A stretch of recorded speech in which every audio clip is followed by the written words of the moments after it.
I would get such a feeling of elation at the end of, 150 miles on the bike that was unlike anything I'd ever experienced before outside of like maybe drugs. I think finding what's right for you as an individual is the right way to do it.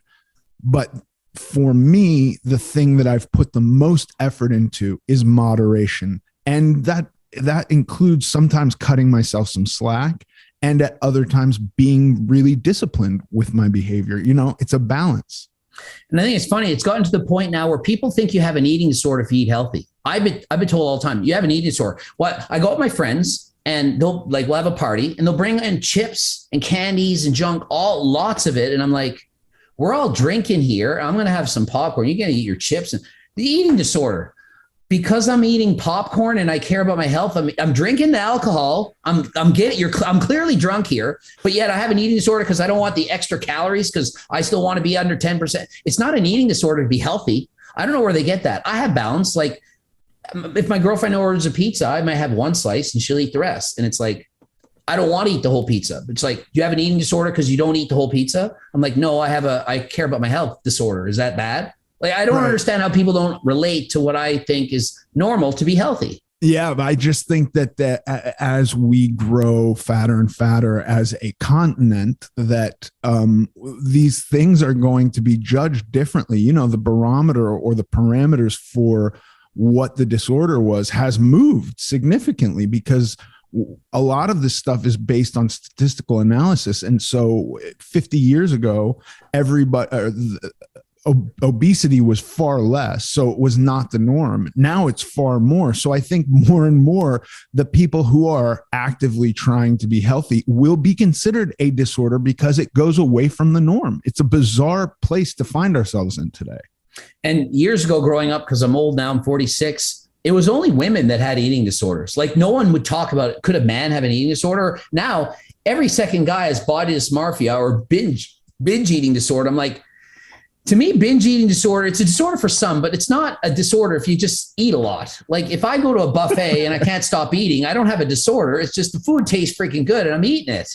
That's okay. If you do it all the time because you had a bad day and you're sad and you do it and emotionally eat with that and it's like all the time, sure, you could have a disorder. But for the most part, food is food. And if you eat a lot, you don't have a disorder. If you exercise a lot one day and you go for a 6 or 8 hour bike ride like you were doing, didn't even have a cardio disorder. But perhaps if you do it every single day, and if you miss one day, you cry all day because, oh my God, I missed a day of bike riding. Well, that could be a disorder. But I think we're going overboard here. I happened to have that disorder. I did experience that disorder. Okay, great. So now let's talk about this. You are the very first guy who looks the way you do, who I look to for advice and like inspiration, who talks about cardio.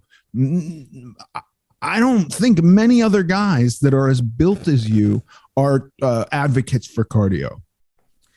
Cardio has been demonized throughout the years. When I was a younger kid and they would say cardio, only do cardio when you're dieting for the show, because if you do it in the off season, it's bad because then how will you burn the calories later? And cardio is going to burn up all your muscle because the last time when I did a diet, my legs shrunk because I was doing cardio. And I'm like, was it the cardio or the fact that you bulked up and had to lose 50 pounds in 3 months to make it to the stage? So you're eating 1,600 calories a day and eating 5,000 in the off season, and you did 2 to 3 hours of cardio a day, and you think it's the cardio that ruined your physique.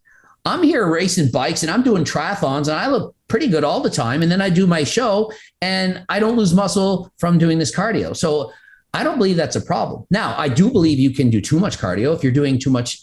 I mean, and this is quite debatable because I'm a fan of just telling you to do steady state, normal, regular cardio. HIIT cardio to me, that's bad. Like if you're trying to build a lot of muscle and you're running and doing sprints all the time and your legs are sore from the cardio that you're doing, it's going to make it harder to do squats. But if you're just doing 15% incline walk, doing the elliptical, riding the bike, and you can't do weights, then you're out of shape. You need to do more cardio. There's a problem. And the heart, that's the most important muscle. People are neglecting that. I mean, I want to look good, but I also want to live to be older, So, and I've abused PDs in the past, so I've made those mistakes, but I'm just trying to be healthy now, trying to make up for it. So to me, cardio, it is so important. And I don't know why more people don't do it. Yeah, it does. I mean, but then there are the cardio advocates who don't always seem to have a lot of muscle. This is what happened to me was when I got super into cycling. I was doing 8 hours a day, 6 days a week on the bike, and I lost a ton of weight, and I got really, really thin. I also wasn't eating. And how tall are you? 6'1". 6'1". Yeah. So you lost a lot of weight. A lot of weight. Definitely. I got to be 215 and I just felt emaciated and I wasn't happy with my body. And so then I gained weight back up to over 400 pounds again, and then lost it in a much slower way and was much happier with it. But in doing that, I was only really using cardio for times when I was cutting. And then when I was like doing maintenance, I would not do anything. And I actually am happier now when I've implemented it into like, just, it's a part of my everyday now. And how much bike riding are you doing now, or cardio in general in comparison? No bike riding now. It progresses. So like, week 1 of a phase, I'll do 30 minutes a day on the elliptical. And then week 2 will be 35. And I'll build up to about an hour a day of cardio. And then I'll take a week of less. And then I'll basically start over. And that could be anything on a rowing machine. Yeah. Not really a stationary bike, but elliptical. And I take walks with my dogs. I don't really count that. But it's the rowing machine and the elliptical machine is how I get. Yeah. So you're basically progressive overloading your cardio, then taking a deload and transferring over to something else to keep your body guessing, to keep it exciting. Perhaps you got bored of bike riding all the time. For me, I love bike riding because I'm on Zwift and I can race against other people. So it's highly motivating. If I actually go outside on a beautiful day, I have less fun doing that than racing inside. It makes no sense, but I'm trying to chase that person, that carrot in front of me. I'm trying to beat that rider. And so I can push myself so much harder. It's just so much fun. But that's being somebody who's competitive. You know, I haven't powerlifted in a while. I haven't bodybuilded. So that competitive aspect where I grew up my entire life competing in various sports, I just love that. So if you're a competitive person, I find you have to turn cardio into some form of a competition. Perhaps it's against yourself. You burn more calories in the same length of time on the rower, the bike, the treadmill, whatever, but make it fun, make it challenge, and try to keep improving yourself. And that can get you addicted to the cardio the way that people get addicted to the weights. Yeah. Yeah. And it is something that when I really started implementing it more seriously, when it wasn't just like I'm cutting, so I have to do cardio, it was just like, I want it to be a part of my maintenance repertoire. I actually felt better. Like, doing weights then was enhanced by it, you know? Yeah. And do you find that when you were biking 6 to 8 hours, like you were addicted to it per se? Were you doing that because you wanted to be able to eat more? Because obviously you're burning off a ton of calories. Were you doing the bike riding to offset the calories? So was it like, I'm going to eat this cheeseburger and I'm going to burn it off, and I'm going to eat this cheesecake and burn off? Was it like that? Or were you addicted to the feeling you got from the cardio itself? Like, I'm really curious, why the 6 to 8 hours? Because I have friends locally that they go on some rides, like hundreds of like 200 and 300 kilometer rides. And I'm like, I'm in shape, but like, I don't have the motivation to do that. Like after 100K, I'm like, that's good. So I'm just really curious, what got you to get to that amount, and like, how long did it take to build up to that?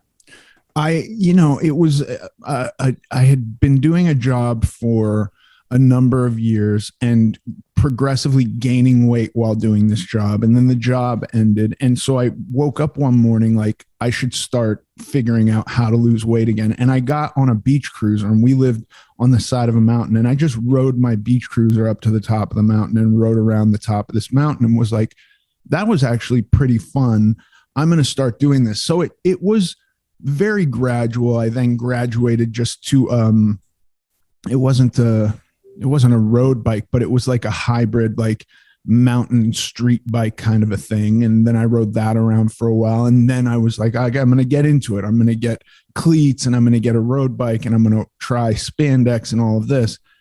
And, I think it was always a weight loss strategy that then grew into something that I would get such a feeling of elation at the end of, 150 miles on the bike that was unlike anything I'd ever experienced before, outside of like maybe drugs. And so it was both. It was trying to lose weight, but I was doing really stupid stuff, Greg. Like, there was a time where I would only allow myself to eat while riding the bike. And then once I was off the bike, it would be like, this stuff called Carbolite, which is probably what triggered Demi Lovato, that, sugar-free frozen yogurt or something like that. So I was really malnourished. I always wonder today, if I had my nutrition dialed in, how much better I would have been at it, I'm fascinated you could do all that. Like, I bonk hard. I'm like a guy that when I'm on a diet and I get below 8% body fat,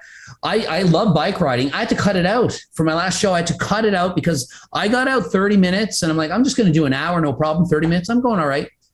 I barely got home. I had to walk the bike home. It was to that point where I'm like going over side of the road and I'm like, and I ate a little bit, but like, and I wasn't in a big calorie deficit, maybe 500. I was eating 3,000 calories a day. Like, that's pretty good calories. And it wasn't enough energy. My body fat was too low and I physically couldn't do it. And if I had to ride 150 miles, I physically couldn't have done it. Like, I would not have been able to, no matter how much food I got, I just couldn't do it. My body fat's too low. So I'm just surprised. Like, some people just have, I think maybe just better genetics to be able to push themselves when they just have no energy, because I can't do it. Like, I physically can't do that much cardio when I'm dieting to that extent. But if I'm overweight a little bit, like not overweight, but if I'm heavier, no problem. I can bike like that. I just feel better. Well, I think I never, even when I got to 215, I never had abs at 215. I had like a well, shadow. I saw the shirt and or the topless shot. I could see your abs. Yeah, but it's not the same as the abs that I had when I was intentionally trying to get abs, and then and dieted down very specifically while doing resistance training. The abs were not the same. If I was just standing in front of a mirror at 215, I could see a shadow down the center of my stomach. So right. That's like the beginning of abs. That's still probably 15% body fat though, at my thinnest. Yeah. Yeah. And everyone's body is going to show different in terms of their abs. Perhaps, I know you would have lost, you were 550. You would have to have a lot of loose skin, perhaps the skin not as quite as tight. Like, I've pinched, like my skin, like I can really pull, like my skin pulls, like you can really stretch it out. Other people, I pinch their body fat and I can't even pinch it. So I think that some people's skin is shrink wrapped more around their biceps, triceps, abs, or whatever. And the tighter the skin is, the more abs you're going to see. And so if you lost a lot of weight, you could probably pull your skin out quite far. It would probably make it harder to see your abs or your quads or any muscle, actually. Yeah. No, yeah. I had billowing folds of skin. So that was definitely a factor also. But I got for a day below 10% body fat for a few minutes. And I just, like, the abs were the abs of my dream. It was like, it's not your abs, because my skin is loose, but they're way more visible. So I just don't think I ever got that lean. Even at 215, I think my body was consuming fat and upper lean tissue from the upper part of my body, because I had no chest. I had no biceps back then,